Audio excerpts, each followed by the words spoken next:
మనం ఎక్కడో ఏదో పాయింట్ మిస్ అవుతున్నాం ఎస్ఐ గారు. ఆ పాయింట్ ని పసిగట్టగలిగితే నా డబ్బు కొట్టేసిన వాడెవడో దొరికిపోతాడు. మీరు చెప్పింది నిజమే కనిష్క గారు. ఆ పాయింట్ ఏంటో నేను కూడా ఆలోచిస్తున్నాను. ఒకవేళ నాకు బాగా తెలిసిన వ్యక్తులు ఎవరైనా అయ్యుంటారా?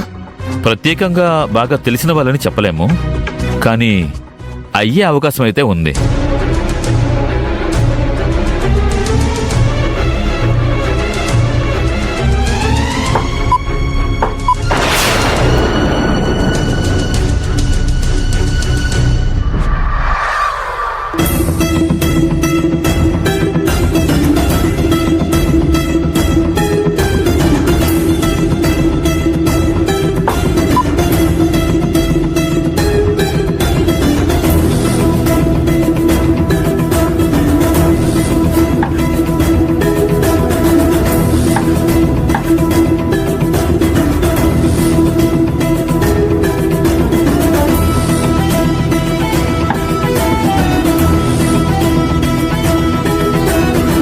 ఏంటిది?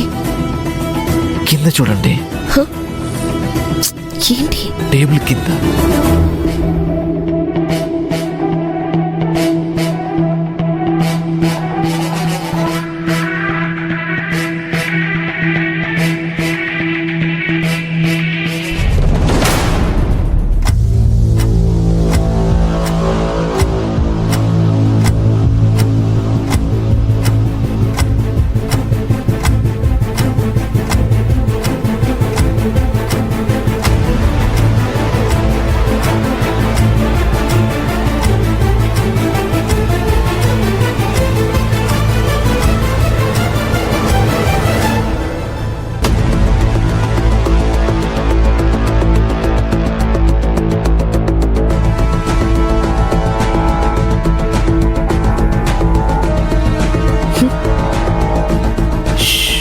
సైలెంట్. పక్కకు రండి.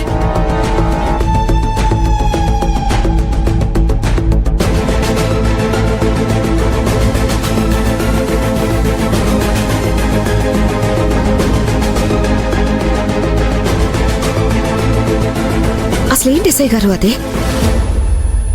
అదొక బగ్ అండి. దానికొక మైక్ ఉంటుంది.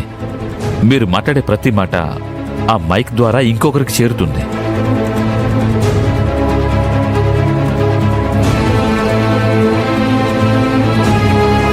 My God, what is this? నేను నమ్మలేకపోతున్నాను.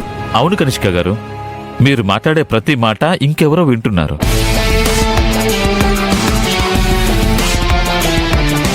మీరు డీల్ మాట్లాడింది కూడా ఈ మైక్ ద్వారానే వినుంటారు. అందుకే మీ ప్లాన్ వాళ్ళకి ముందే తెలిసిపోయింది. ఇదంతా ఒక పక్కా ప్లాన్ ద్వారా జరిగిపోయింది.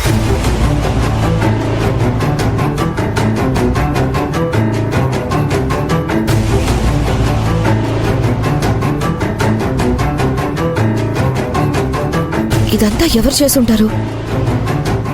ఒకసారి బాగా గుర్తు తెచ్చుకోండి. మీరు లేని సమయంలో మీ క్యాబిన్లోకి ఇంకెవరైనా వచ్చిండుంటారా? నేను లేని టైంలో అంటే మాక్సిమం ఎవరు రారు. పోనీ ఈ మధ్య మీ ఆఫీస్కి ఎవరైనా కొత్త వ్యక్తులు వచ్చారా? అదేనా గుర్తు తెచ్చుకోవడానికి ట్రై చేయండి.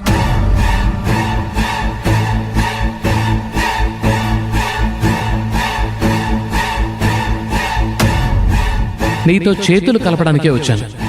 కారణం ఏంటో? శత్రువు యొక్క శత్రువు మనకు మిత్రుడవుతాడట. అభి నీకు శత్రువే, నాకు శత్రువే. సో నా శత్రువుకి శత్రువైన నువ్వు ఇప్పుడు నా మిత్రురాలివి కదా. రాహుల్ నీ క్యాబిన్లోకి రాడు కదా? నా పర్మిషన్ లేకుండా అయితే రాడు. సరే అయితే నేను ఈ క్యాబిన్లోకి వెళ్ళి దాక్కుంటాను. సరే వెళ్ళు.